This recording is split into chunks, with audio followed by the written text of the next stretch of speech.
Hello and welcome to the Irish Film London podcast, season 2. I'm Niamh Brannigan and I'm joined with Gerry Maguire. How are you this week, Gerry? Really hot and sweaty. It is hot. It's very, very warm. And I'm in like a little black booth with no air. So yes, I feel your pain. Yeah. But I think first things first, happy Pride Month. Happy Pride Month, yes. There's been lots of great Pride stuff around. Yeah, and also I love that these two kind of coincide. It's Happy Pride Month, and also today, the day that we're recording, is Happy Bloomsday. Yeah, I was thinking about that earlier and how like Bloomsday, it feels like a very colourful celebration of a day, you know, which fits in well with the whole Pride vibes. But yes, Happy Bloomsday as well. Lots of stuff going on for that, isn't there? I think I need to also start making a tradition of watching. Do you remember that film with Andrew Scott, Pride? Oh yeah. Yeah, I want to watch that now every year, every Pride month. I don't think I've ever seen that. Have I seen it? Oh, Gerry, it's so gorgeous. Yeah. Such a great film. Highly recommend. Watch it and then we'll talk about it next week. Okay. So, what's been going on with IFL? How's the Irish Film London tour going? Yeah, we're still doing it. Yeah, we're nearly done now, actually. We've been to Glasgow, bank holiday weekend. We were in Liverpool. So at Glasgow, we were at the CCA. Lovely venue, lovely to be in Glasgow. It's quite refreshing to be in a place that was doing something different that bank holiday weekend, as in like just doing its own thing. Liverpool, we were at Fact, which is a gorgeous building in a really popular part of Liverpool. I got a whole tour of Liverpool from Emma Smith at Liverpool Irish Festival. Hi Emma, thanks for that. And this week gone by, we were at Home in Manchester, and I didn't get a tour of Manchester. I walked about a lot of Manchester actually, and saw a lot of parts that I didn't know about and didn't see before. But yeah, we had lovely. I'm thinking about our audience in Manchester. They were great and they asked lots of great questions, and yeah, it was really interesting to see. So the only date we've got coming up now for the last part of the tour is in Newcastle for Vivian Dick's New Yorker time on Wednesday the 29th of July. If you're in Newcastle or nearby, come down to that. Tickets are on sale now at the Tyneside Cinema.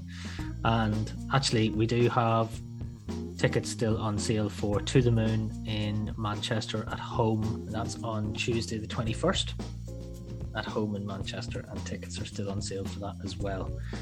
So yeah, that's been going really good. Nice. I've been up and down the country on trains a lot this month, making friends with trains again after not being on them for years and years. Nice. Oh good. So 2 more stops on the tour and then you are done. That's me done with my personal tour of England and parts of Scotland. Yeah. Nice. So in kind of film news, the Galway Film Flat announced their opening and closing films. So there's Joyride with Olivia Colman and Lakelands, right? Yes, that's right. So I think those are 2 pretty good choices, actually. 2 very exciting films. Really, really, really excited to see them. Yeah. So Emer Reynolds did Joyride, and that's right. Who did Lakelands? So Lakelands is it's a debut film by 2 new directors, Robert Higgins and Patrick McGivney of Harp Media, in their feature film debut. I believe those guys had a really nice short film last year or the year before, which made a bit of a buzz. Amazing, so exciting. I think they're finishing their announcements on Tuesday. So I'm really excited to see the full program. But they also announced some masterclasses and kind of workshops as well. Yeah, and those are really, really good. They sound pretty. They sound really amazing. So the masterclasses are with Lisa McGee, who of course is the creator of Derry Girls, director Mike Newell, who you may remember from Into the West, which we screened as our family film at the festival in November, and the actor Vicky Creeps. So like those are 3 people who I would love to be in a room with and love to be getting some life lessons from and listening to anecdotes by and stuff. So that's a strong start, you know. Absolutely. Very excited for the Galway Film Flat. And cinema news, Colleen Ciúin, she's still there. She's still going there. strong. Yeah, for Amazing. A quiet girl, she's not being very quiet about it. Like, it's just all over her channels, her socials and stuff all the time. It's like the 5th week of release for that film now, and it's still generating quite incredible audiences, I think, and knocking down box office records left, right and centre. Really impressive. So impressive. And also one thing I think which is kind of worth mentioning for any of our creatives out there is that Screen Ireland has opened a call for applications to continue to evolve the National Talent Academy for Film and Television and the National Talent Academy for Animation.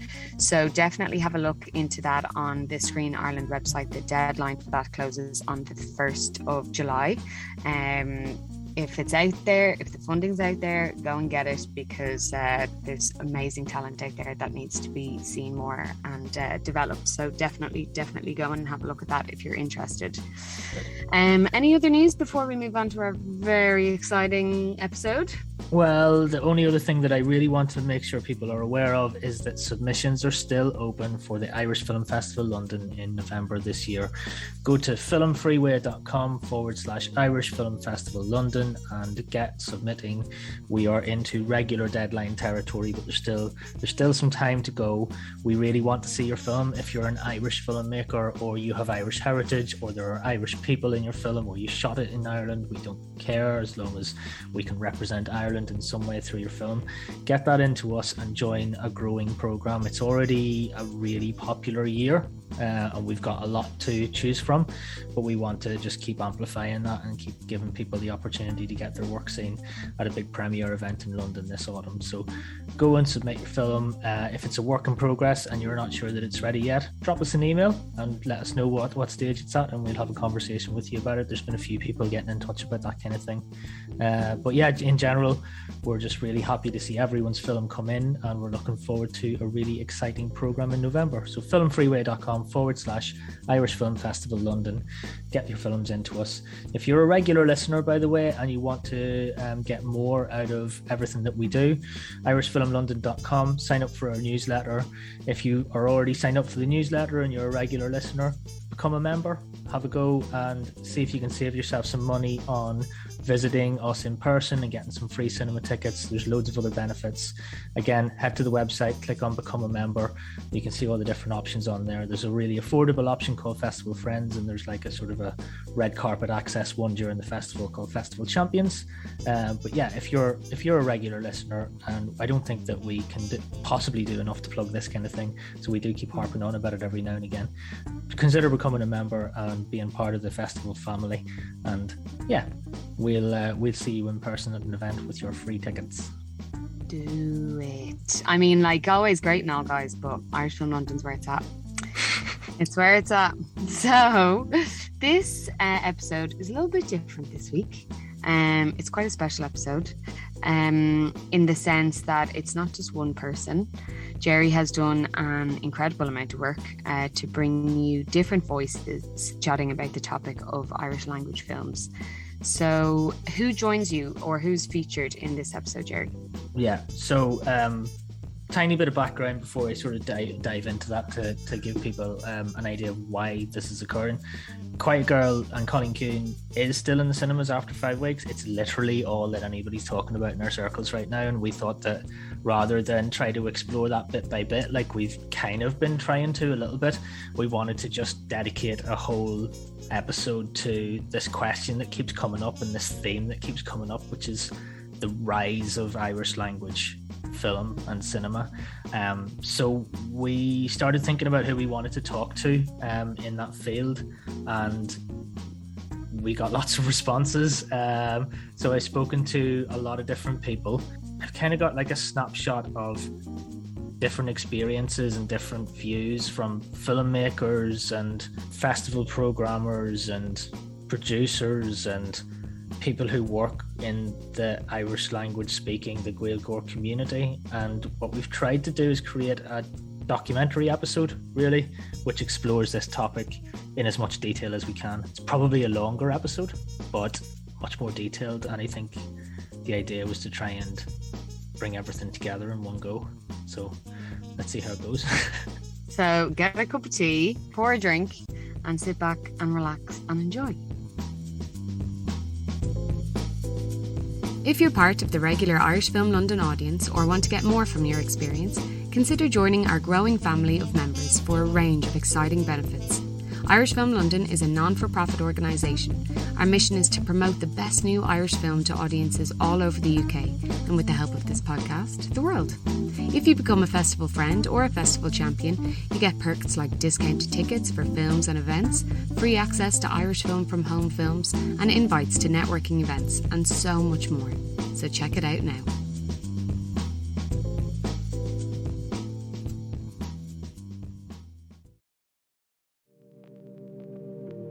Over the last few years, alongside a surge in Irish films being produced in general, we've also seen a surge in films made as Gaeilge in the Irish language. Being able to watch so many films that are made in Ireland, featuring Irish people, where Irish is the first spoken language on screen, it feels like an important cultural moment. The films we're talking about here have been put forward for the Oscar Foreign Language category. They've won IFTAs, they're on BBC iPlayer, and some have generated huge audiences in the cinema in Ireland as well as the UK and further afield.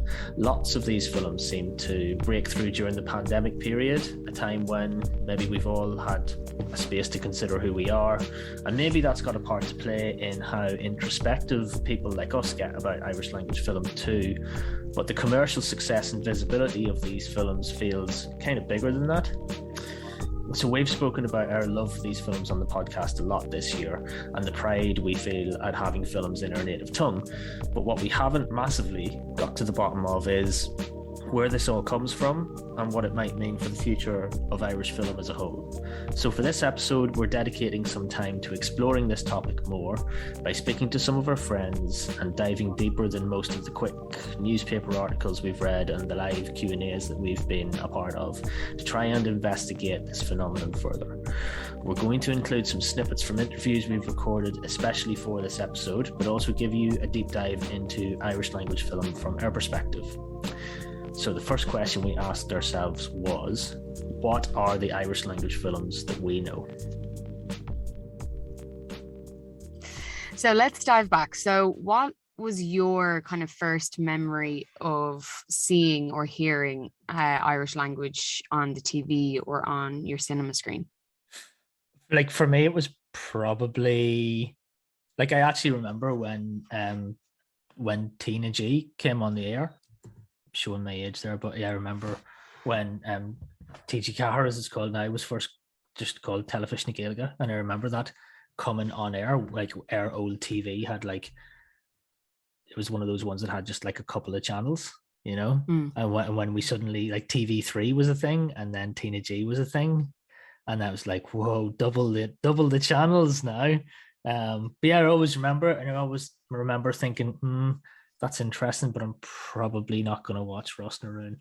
That Ross na Rún was like one of my first experiences though. And I think what really made me take interest in it was when you got bored of watching kids TV on the Den, you might flick over and see that, oh, SpongeBob is on. It's as Gaeilge. It's like, I was just going to say SpongeBob in Irish was like one of my first memories of Irish on my TV. I mean, other than like Ross na Rún, but that kind of never obviously as a young age like really grabbed my attention. But then I just always remember seeing SpongeBob speaking Irish, being like, what? It's cool now, you know, it wasn't cool before.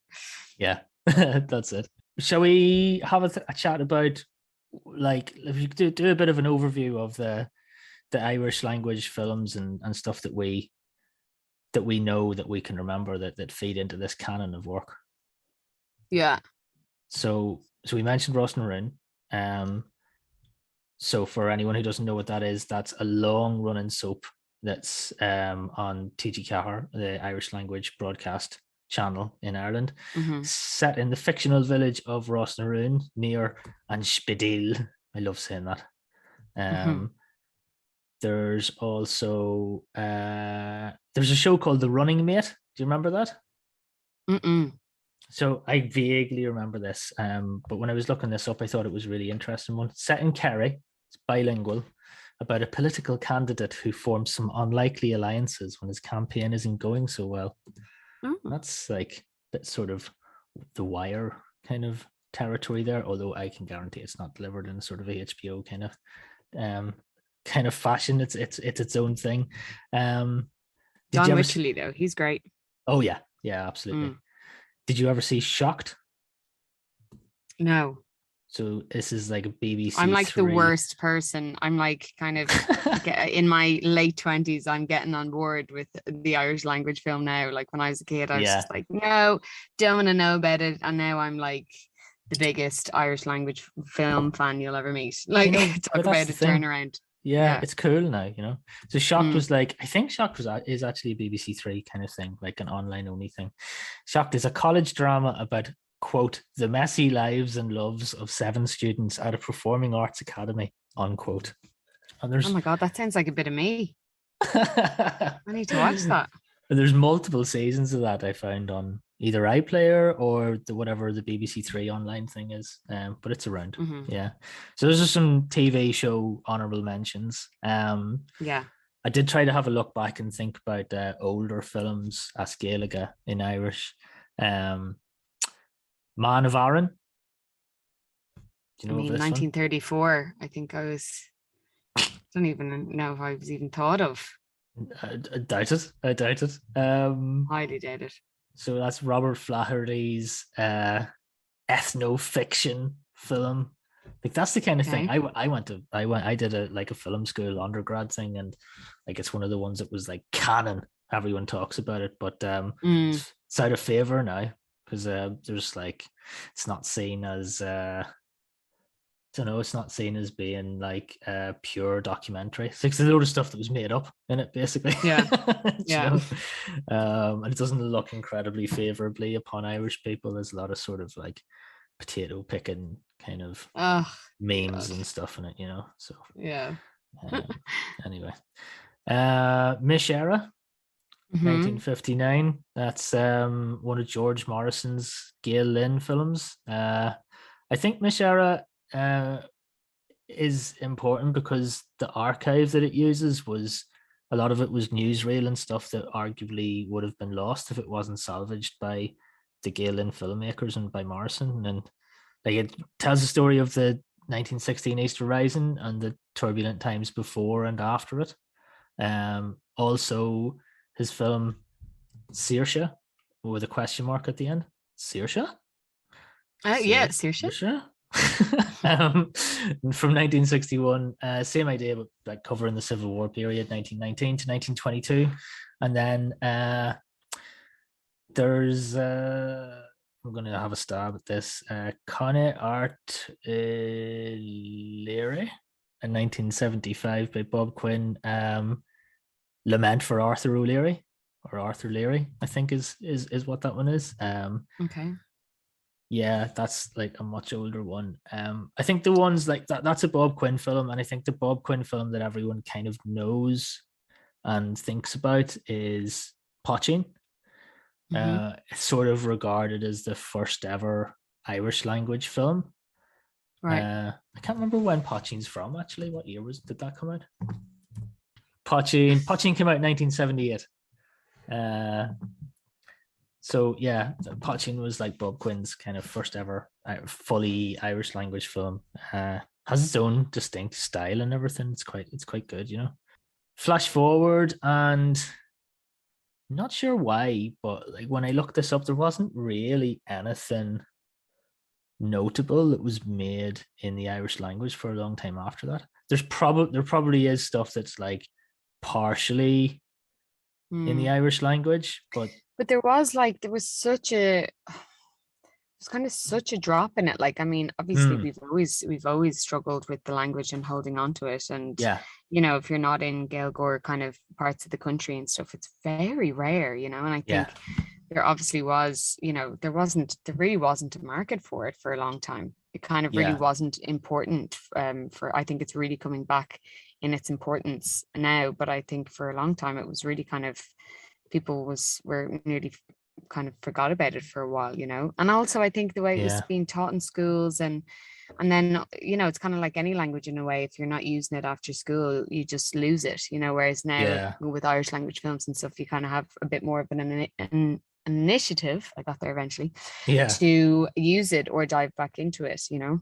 I think you're right. Yeah, I do wonder whether the whole Celtic Tiger thing had something to do with it. Whether we were focused on something more international and less about ourselves. But anyway, definitely. Couldn't find anything really that came between like the late 70s, and then the next one was around 2007. Tom Collins' film Kings, based on the play The Kings of Kilburn High Road. It's a bilingual film, but it uses a lot of Irish language. Colm Bairead is a standout performance in that. Another film came out the same year, Grainne, adaptation of Martin O'Kane's book. I think that's the story of an obsessive hatred that started as a case of jealous rivalry between two young sisters, resulting in a broken heart, is the synopsis that I lifted from somewhere. And then after that, another gap of about 10 years. And then 2017, along comes Pat Collins with Song of Grainne, a biopic of Joe Heaney. And the same year, a documentary called Rocky Rossmuck about the Connemara boxer Sean O'Manion's rise to fame and his links to the mafia in the mid-1980s. That's quite an interesting one, actually. Yeah, because I remember we had Song of Grainne in our festival one year. Yeah, we did. Yeah, a few years back. That's right. There's one other one I came across, and Gaeilge or Nocht, 2006.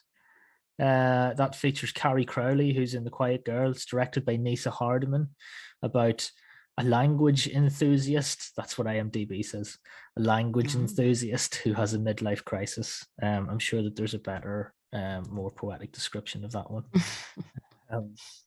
And then you're into the sort of the current wave of films, and the one that I'll include here that we probably don't get a chance to talk about very much is Finky, directed by Daithí Keane. It's about a young musician with a tragic past who's crippled in a car accident and given a chance at redemption when he is recruited by a violent avant-garde circus. Amazing.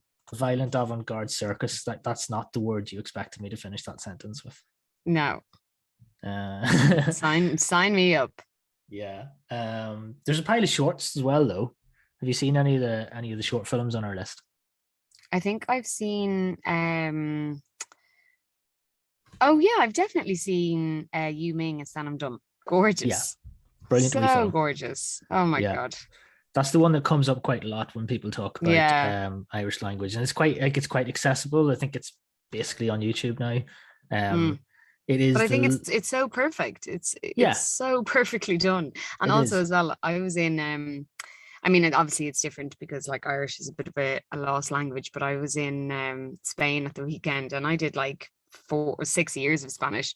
Completely had forgotten loads of it, but it was kind of starting to come back to me. I was really trying to make an effort, and nearly every Spanish person I tried to talk to in Spanish would just answer me back in English. Yeah. And it was a real like, I appreciate it, but this is just easier, you know, like I see you trying. Okay. Yeah. But so I think it's really sweet, you know. It's really Yeah, so for anyone who hasn't seen it, Yu Ming as Sanam Dum is the lighthearted story of a Chinese man who decides to move to Ireland. And you see him on the map reading about Ireland and reading that the official language is Irish. So he learns fluent Irish for his trip, only to find that no one in Ireland speaks Irish when he gets there. It's quite funny. There's what else is on there? There's Antanga Runda, 2006, short by Brian Durnan. And Changa Runda, The Secret Language. I haven't seen that one myself, but it sounds quite interesting. There's one called Fluent Dysphasia from 2004. That's got Stephen Ray in it, who plays a bilingual man who gets drunk after the football.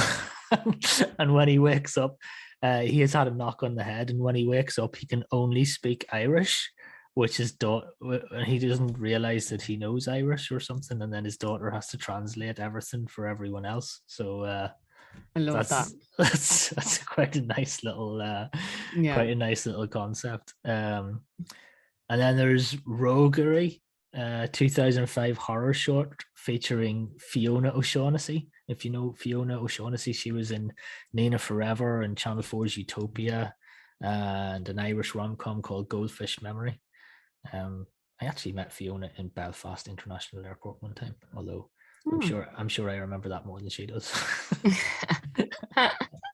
And then there's another one that people point out to me sometimes, but I haven't been able to find. It's called A Simple Piece of Cloth. It's a 2006 short documentary that was in the Cork Film Festival, exploring an Irish woman's experience of her femininity in contrast to the experience of Muslim women living in modern day Ireland. And I think if I think back to 2006, that's almost certainly a commentary on veils and, burqas and stuff. Yeah. Well, so then kind of since then, so there was kind of a nice kind of chunky shorts, and then the last one that we talked about was kind of a big jump from 2007 to 2017. Yeah. But now it's just really picking back up again, kind of post-pandemic releases. That's it. Yeah. So post-pandemic stuff, you got Murder Mam Trasna, a TV documentary directed by Colm Bairead, about a famous murder case which resulted in innocent men being hung.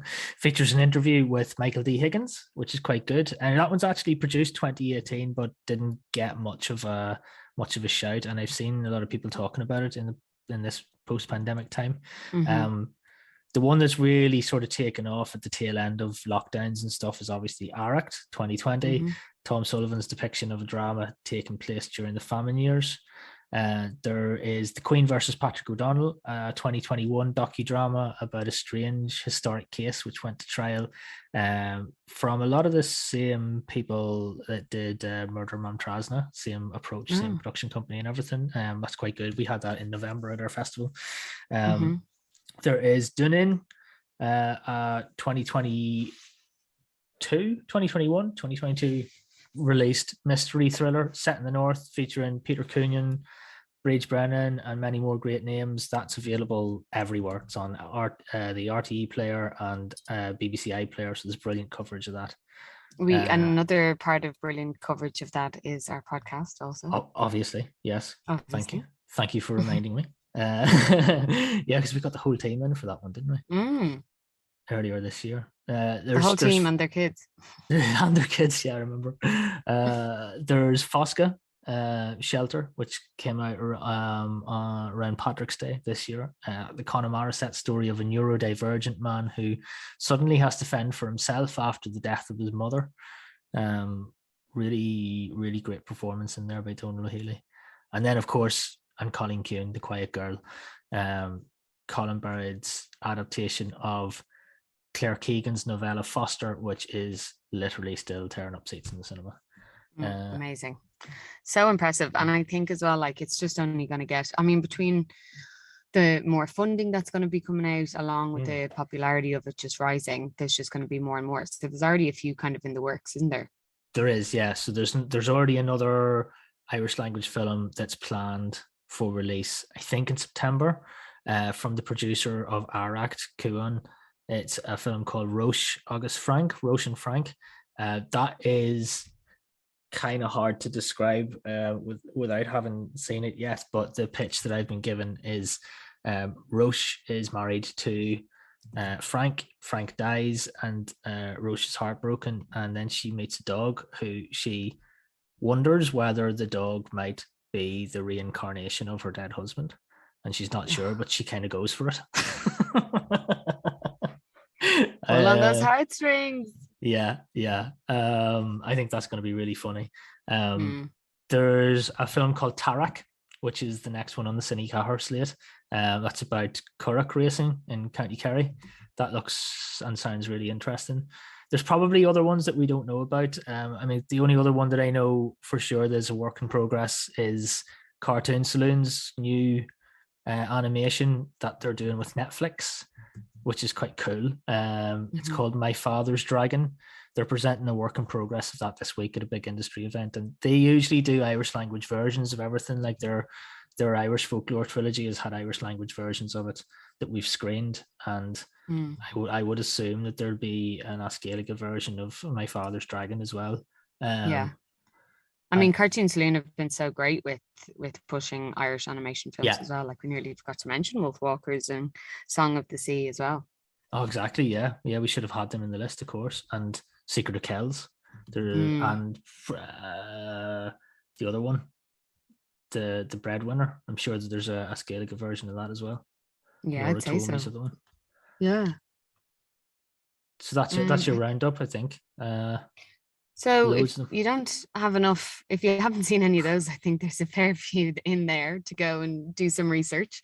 But before you go and do that, let's dive in with some of the interviews that you had during the week, Gerry. So first off, here's what happened when you caught up with the creators of The Quiet Girl. So, The Quiet Girl. Colm and Cleona are currently in Sydney.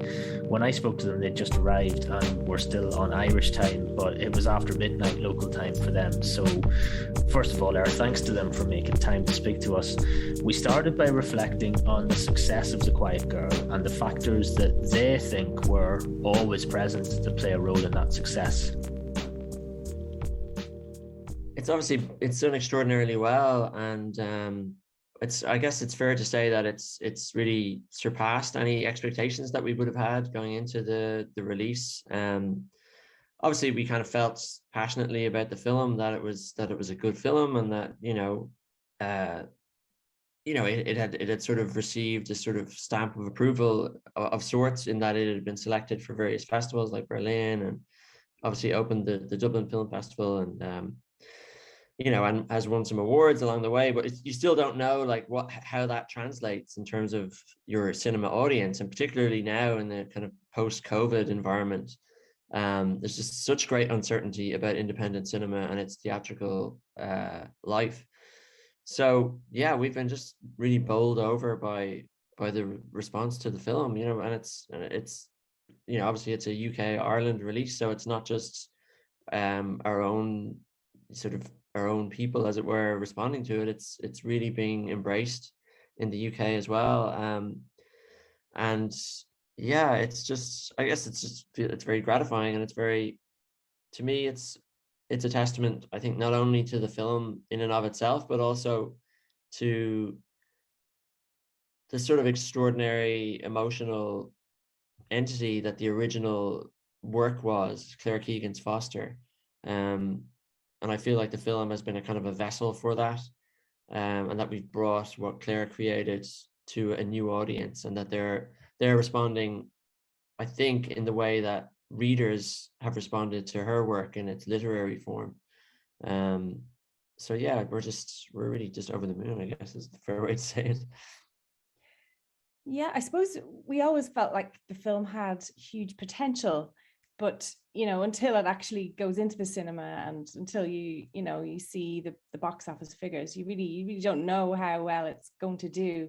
Even when we were making the film, we really felt like there was something special about it, like on set, and when the rushes started coming through, we felt we had something quite important, I think, at the time. And then I remember even the funders watching some of the rushes and them saying, this is just the rushes, so, but I suppose, as you said, like Berlin really helped us, and then opening Dublin Film Festival really helped us, and then winning the IFTAs, so it built up this big profile for the film. And but I guess what we're surprised about maybe is when you compare the box office figures to other independent films, even films that were made in Cannes last year, and when you compare both, you realize, gosh, actually we are kind of punching above our weight in a way in terms of numbers. So yeah, it's amazing, and even more incredible that it's an Irish language film, and that it's doing well in England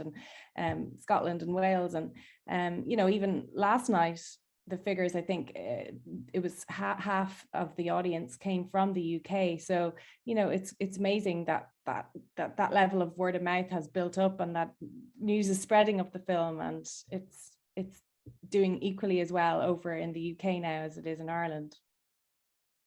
And it has been a success, but the journey it's taken has been a very visible one because of the continued discourse around it. Like, our socials have been hopping with Quiet Girl comments. So I asked them about whether they felt word of mouth had been a factor in the film's visibility. I think it's quite clear. Like, you look at the sort of box office figures and how they've sort of developed over.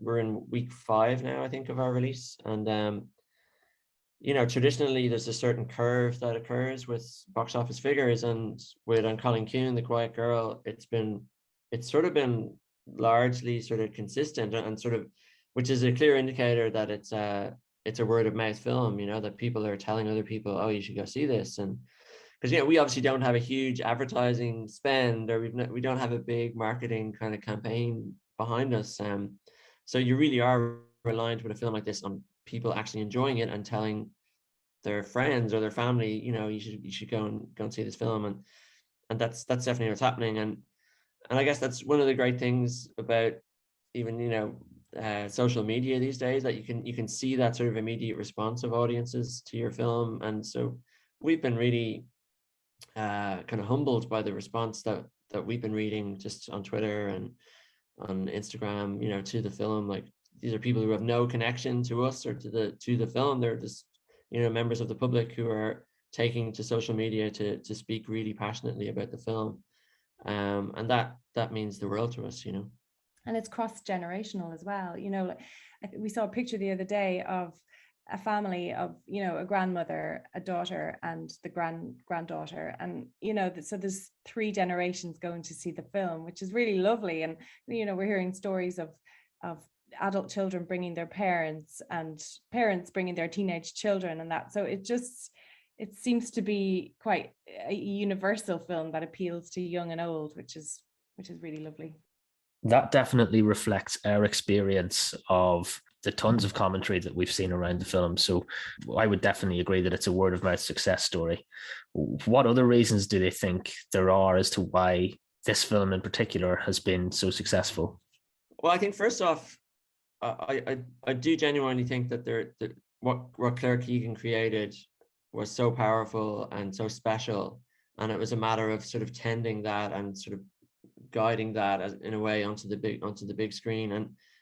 And I think there's just an innate sort of emotional potency to the work, and, you know, people are really connecting with that, you know. So for me, that's the first thing. But then it's like, you know, it's still, even though you've got this great literary source material, it still has to work as a film. And it, you know, and we were so lucky that we got young Catherine Clinch, who plays the lead role and is in pretty much every scene in the film. And I think people really respond to that as well. It's like finding this wonderful new talent, you know. It's like she's just this extraordinary young person that everyone has been really impressed by, and, you know, people talking about her as like a possible next Saoirse Ronan or whatever. So I think people like to get behind that as well. But I do believe it's just that I think everyone, all the departments on the film really just knocked it out of the park. Like, you know, Kate McCullough and cinematography, and John Murphy and the editing, Stephen Rennicks with the score, all of the various departments, I think, were really just delivering extraordinary work. And that was evident, as Cleona said, like in the rushes, everyone was like, wow, this looks incredible, you know. So it's like you marry all those different elements, and you also have then the sort of the sort of the comfort, or the what's the word, but like the security net, or that is the original source material that, you know, works, that, you know, as this like incredible story. And then if you just put all those other pieces together, and you have a film that has the potential to connect them with audiences. And I think the word authentic has been used quite a lot, like when it's been attributed to the film. And I think that's quite true, that there is something very authentic about how the characters, you know, portray their lives, or how Ireland is portrayed in the film as well. And like, it feels like it's based on Claire Keegan's Foster, but and it's a story about this young girl, but it feels almost like a story about Ireland in some way, you know. And it's that a throwback to the 1980s, and people feel like they can identify with that, or there's something really innately nostalgic about the film as well that people can identify with, you know.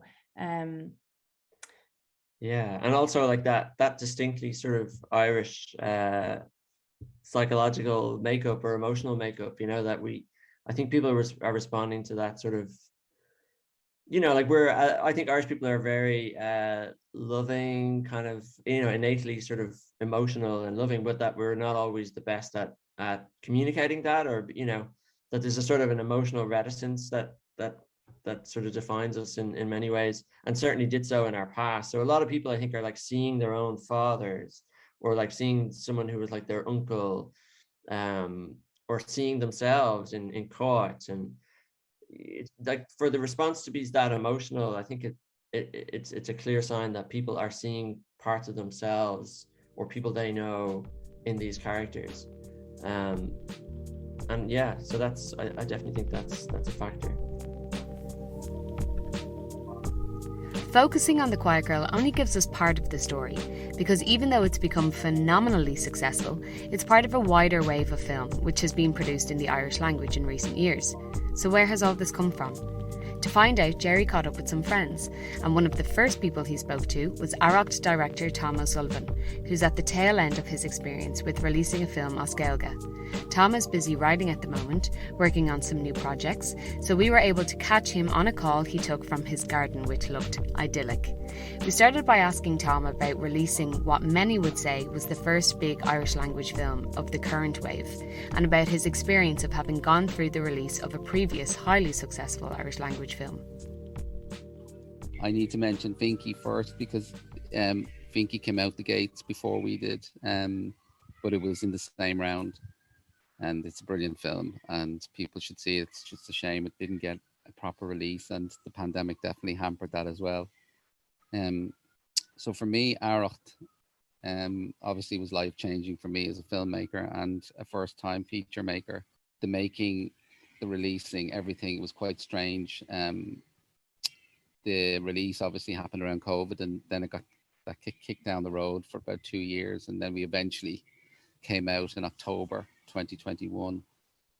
I suppose the overall feeling of the whole thing was the feeling of support that I got from production company, from Screen Ireland, from TG Cahir, from BAI, and to have that support early on as a filmmaker, you know, at concept stage, was just an incredible freedom.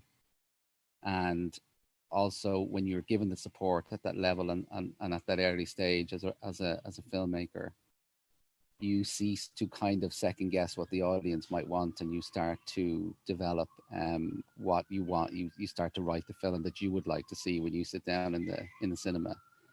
There's an incredible freedom to that, and I think that's what these schemes achieve, and that's why the work that's coming out now is so strong, because writers aren't second guessing themselves, filmmakers aren't second guessing themselves. They're given the carte blanche to say, you know, I'm going to make the film that I want to make with very little interference. All of it, any interference was positive. So Tom talked about being supported by schemes that exist in Ireland to help fund films and to support Irish language filmmaking especially. And you'll hear that a lot in this episode, because it's the same thing everyone has said to us actually. Lots of factors are at play here, but we can't have a conversation about the Irish language film without talking about TG Cahir. Ireland's Irish language broadcaster has been around since 1996 and generates content including long-running soaps like Ross na Rún and daily news bulletins read as Gaeilge. But they've recently set up another arm called Cine Cahir, which is where films like Arracht and Cailín and Ciúin have come from. So Gerry spoke to Máire Chonláin, one of Cine Cahir's executive producers, about the scheme. It was actually Alan Esselman's, who is our CEO. That was his baby, his brainchild. And he always felt that, well, I suppose TG Cahir started in 1996, and we've had so many producers and directors coming through, you know, making television programs for us, making fantastic documentaries, etc. And I think he saw it as, what's the next step? And where can we actually go and maybe, use the language and show it as a kind of a cinematic experience, not just for television. And why not, basically, is what he was trying to say, you know, and it's just to normalise the language and for people to see that it is normal, especially in Ireland, but also elsewhere around the world. And I think recently, when you see in LA and especially with the Oscars, that so many really good films are coming out and they're in their own native language. So why not us? Why not Irish? And I think that's how it really started. But also what we were trying to do is develop these fantastic producers, directors that we have here in Ireland who are wonderful storytellers. And where can they go next after they've made such great documentaries? And, you know, let's get into drama. And I think that's why Alan set it up. And myself and Dervla really are in charge of just the reading of all the scripts that come in and then choosing the ones that we think will go through. And what we're looking for really is, I know I shouldn't say this, but maybe we'd love to get an Oscar, and why not? Basically, everyone we talk to says the same thing. TG Ceathair is the really driving force behind this wave of Irish language film.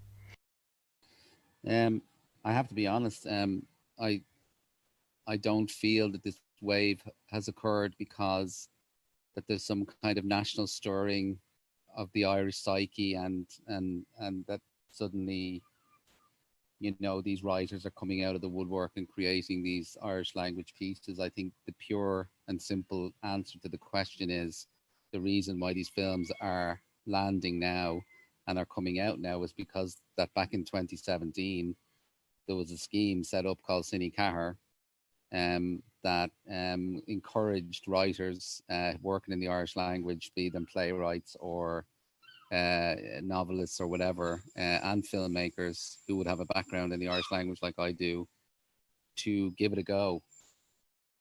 And I think it's as simple as that. They've commissioned 2 films every year for the last 4 years, so there's 8 in total, I think, on the way, and then they're commissioning 2 more, I think, this year. And that's it. It's support, it's nurture. That's it. It's being nurtured, and now it's showing fruit, and it's really positive, and it's a lesson for all of us. TG Ceathair already has a track record of delivering good quality creative documentaries like Murder Mam Transa and Queen vs. Pod, and they continue with that for the first few Cine Ceathair releases, which were Rocky Ross Muck and then Finky. But the recent big cinema releases, Arracht, Fosca and On Cailín Ciúin, are all from the Cine Ceathair scheme. The next release, Rosie Agus Frank. So keep an eye out for that one. Up to now, there were hardly any Irish language films made. You know, you could count them on one hand. And so there was never an opportunity for people to go to the cinema to see films, to Irish language films. So I think now Irish people are maybe more proud of their heritage, more proud of their language. There are a lot more Irish language schools, you know, both primary and secondary. And I think there's a bit now more mortis or broad pride in their language, more so than before. A long time ago, and I'm going back, it was seen as the language of the poor. But now that seems to be changing. But I'd like to still go back to how we are great storytellers, we are wonderful poets, we have the best poets, the best storytellers, everything. We have great novelists, great short story writers. So why not be able to do it also in the medium of cinema or the medium of television? And I think that Irish lends itself to film and to television because we have more words. We see things in a different way. I think people who speak the language perhaps have a different way of thinking and a different way of seeing the world. So it really all comes from the funders and the opportunity that they've given filmmakers to express themselves in the Irish language. Next, I wanted to investigate what impact that had on Irish film audiences. So I spoke to Grainne Humphreys, festival director at Dublin International Film Festival, where lots of these new films have had their Irish premiere. We started by asking Grainne if this feels like something new, or if she's seen a steady increase in films in the Irish language over the years. Wow, I mean, I think to my mind, it's actually, and unfortunately I'm going to say this, but it feels like it's relatively new. I mean, you'd love to think that there's a long, long history of Irish language films, particularly those kind of hitting an international kind of, audience. And I mean, in my own study, back when I was doing an MA, it was actually Bob Quinn and Queen Art O'Leary, and a very particular kind of Galway-based, very political kind of cinema. And sure, there's been some Irish language, shorts, there's been some documentaries. But I mean, Arracht seems to be genuinely, something that seemed to be the start of a new wave. And the quality of the film and the way in which it was really, I suppose, maybe the second famine film in a couple of years after Black 47. But also the way that it actually, as I said, started a festival journey. It started in Tallinn. It got fantastic reviews. There was a huge buzz about it. I remember showing it in Dublin just before, obviously, it was meant to take off. And we all know what happened with that, bloody pandemic. But the legacy of that film was just this awareness of this Irish language scheme from T.G. Cahir. And it was also the fact that there were a lot of extremely fluent, talented Irish actors. And I think that's the other side to it, that there's a kind of spotlight on the talent of Irish acting that suddenly seems to be having its moment. We spent an awful lot of time talking about Irish actors who make their debuts in Irish films and then immediately seem to be snapped up to go to Netflix or go to a big TV show in the States or the UK. And what's lovely here is just to see the quality of actors across age groups and styles who were able. I mean, thinking of somebody like Peter Coonan, for instance, in Duneen, I think is how you pronounce it, and obviously Donal, who did Arracht and then did Fusca. That you actually have a series of films and providing opportunities for young Irish actors. But I suppose in a way, Arracht, as I said, went to a lot of international festivals, and that gave people suddenly an awareness of Irish language cinema. And I think the quality, I suppose the kind of quite narrow focus, they're not huge budget films. So they tend to be quite streamlined. They seem to be very kind of well made films, which seem quite kind of linear. And as I said, what I love about them is that they realize their ambition within this frame. You get a sense that they really are working towards an audience. They're lean.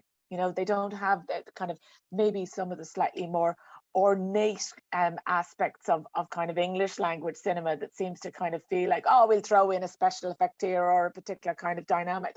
And there seems to be a lovely kind of sincerity and kind of depth to them.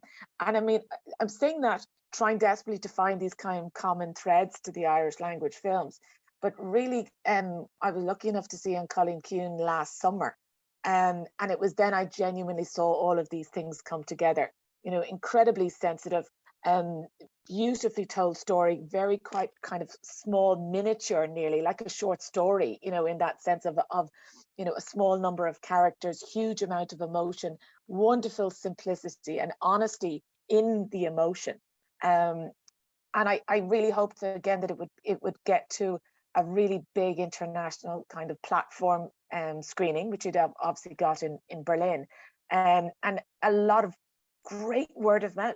And I think the thing that's interesting is that the strength of the film connects with audiences. There's people talking about going to see a film and crying, connecting with it, bringing all ages to see it in a way that people talk about usually kind of big studio films. They call them 4-quadrant films, films that appeal to this age group. So what is lovely about this is the Irish language quality, or the Irish language element is a selling point, but not a detriment. And I'm fascinated by that. I'm so proud that people are going to see a film and embracing the wonderful direction and storytelling without feeling like there's a negative connotation to the fact it's not in English, you know, and finding that a difficulty or an obstacle that has to be overcome, or the first thing they have to say, you know, that dreadful line, Gerry, you know, I went to see it and it's great, but it's not in English, you know. And so what I think is really exciting about it is just the general kind of international embracing of this film. You know, I mean, it's rolling out across Europe as far as I can see, you know, in terms of awards, in terms of festivals, and the Irish and UK box office is now well over 600,000, which is kind of phenomenal. So Grainne and Ciúin had its Irish premiere at Dublin International Film Festival in 2022. What do you think this success means for Irish film in general? I think the thing that's interesting about the success of Ciúin is that it's a huge piece of kind of, you know, it's a huge opportunity whereby we are suddenly one of the big talking points internationally for the kind of global, if you like, cinema industry. So everyone is talking about Irish language, Irish films, and that's really exciting. Irish talent, that we have something that is a big selling point, and it's how we maximize it. I think the interesting thing from my perspective is that, you know, TG Gallagher have this strand. There's obviously a group of films that are coming out. They're finding their way through the world. One of them has hit a huge box office target in Ireland, which also represents vast amounts of people. So that's an appetite that people will want to capitalize on. People who went to the cinema to see this film will immediately be saying, oh God, I'd love to see that. What's next? So what is, as you said, coming down the tracks?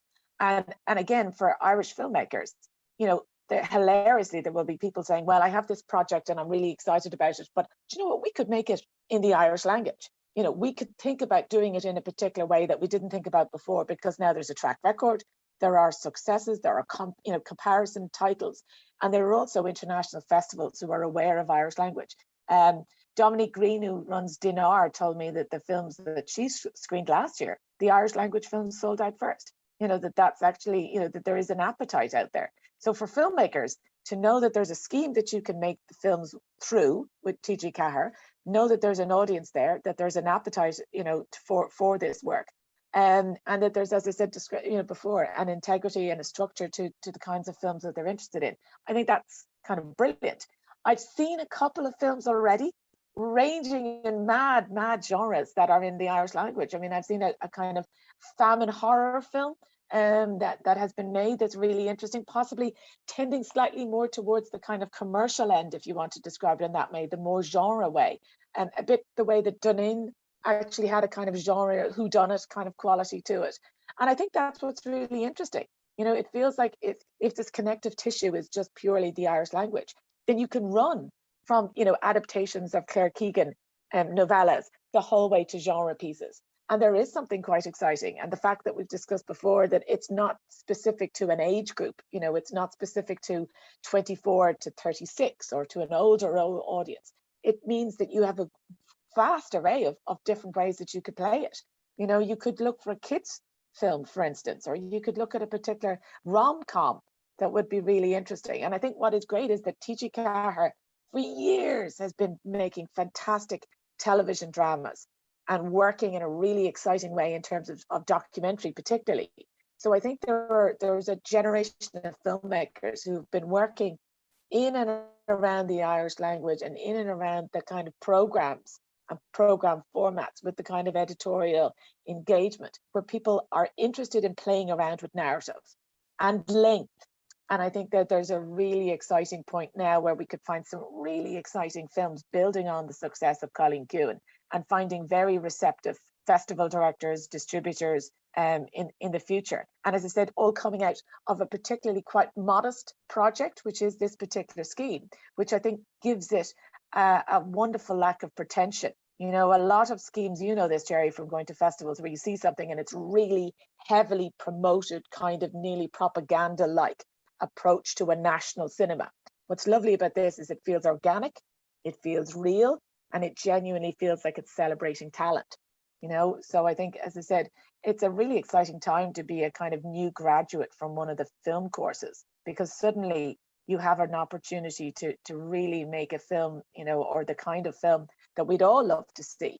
But you can make it in English, you can make it in the Irish language, and suddenly that's a win-win scenario. It's kind of exciting. So, worth mentioning here, there is a growing number of people, especially outside of Ireland, who are learning Irish as a language. Duolingo also says that in 2021, Irish has retained its popularity in Ireland as the #1 language to study and has bet out Spanish for the second year in a row. Gerry spoke to Alanna Gallagher at Conradh na Gaeilge London about her experience. Well, Conradh na Gaeilge is an Irish language organisation that it is international, and it supports both native Irish speakers as well as learners, and they do that through a number of means, through organising events. They've got a bookshop. They are very politically active, so putting a bit of pressure in a non-party political way to promote the Irish language and Irish language rights. And here in London, in our local branch, we put on various events to support the Irish language community, such as a pop-up Gaeltacht where people come and meet in a pub and speak Irish together. And we put on cultural events as well, involving music and film particularly as well. And we've recently run an immersive language weekend also.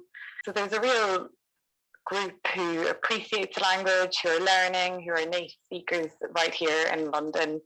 And it's a really great way to meet up with people who have that interest and support each other, and also have a bit of crack while we're at it.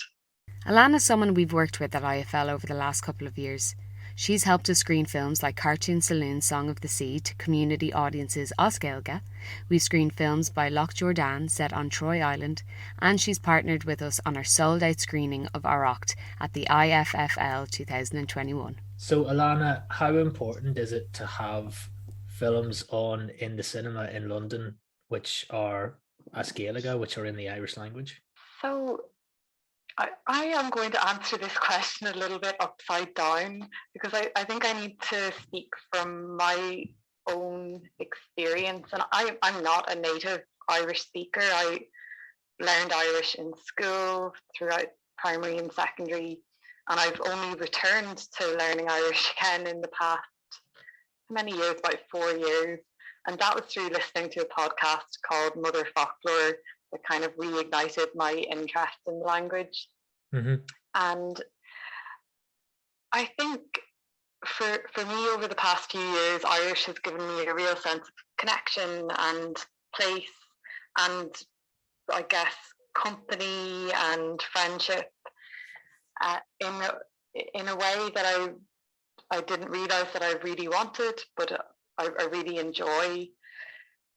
But I was also thinking from your question about representation, and I think in the past few years we've got a lot more aware of how important representation is to different people from different backgrounds and different minoritized groups. And there's something about hearing a language that you feel very connected to and that speaks to your heritage, and seeing it on screen, on the big screen, that I think instills a real sense of pride and being seen and heard, and being able to say to other people, oh, that's our language, and you can listen to it too. You don't have to go seek it out somewhere. It's not hidden away. It's actually readily available to you there. And I think it sparked off lots of conversations. And even just watching Twitter the past while, how people are all retweeting and enjoying the film just for what it is, not because of the language per se, although that might have sparked an initial interest. There's kind of a standard list of Irish films that are well known and that people really enjoy, and it's great that they're there, but there has been such an absence of new things coming through. And maybe with Cartoon Saloon it felt like there was actually some space opening up and some interest opening up in new films in the Irish language, and suddenly to have one release after the next, it felt really exciting, and to have films coming out in different genres that have different focuses and different themes and different characters. Like it's quite diverse what's coming out, and I've really enjoyed that aspect of it too. The Irish are great storytellers, and that's our main thing. And I think if we can tell stories through visuals, which we can, our films can travel anywhere in the world. Things like the basic income for artists scheme that they're launching and all these initiatives. I was cycling home thinking about it. That wouldn't it be great? And I talked to contemporaries of mine in other European countries, and they're quite proud about the support they receive from their country. And I see real green shoots in terms of that. I think the government, powers that be, are starting to see finally the commodity, that not just the cultural commodity, but the financial, the addition it brings to the economy, the business it does. It's kind of rewritten the map a little bit and made people go, hold on a minute, maybe we should invest in films that aren't necessarily tuned towards the box office as such. I mean, and Ciúin would have gotten made under a different scheme. I don't know. Would Arracht have gotten made under a different scheme? I don't think so.